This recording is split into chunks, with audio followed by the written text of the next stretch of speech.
अरे माया, आपल्या दिदीला ह्यापेक्षा भारी स्थळ मिळणार नाही. कधीतरी आमचं पण ऐकत जा.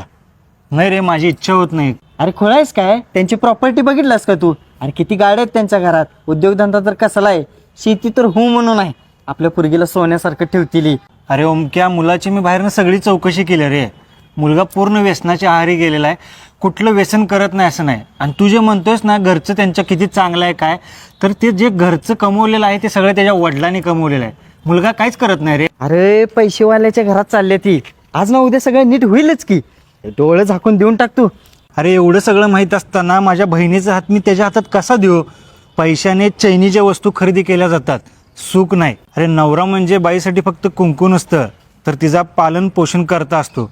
मी तर म्हणतो तिच्यासाठी तो सर्वस्व असतो. आणि तीच व्यक्ती जर नालायक निघाली तर बाईला आयुष्यभरासाठी वनवास भोगावा लागतो रे.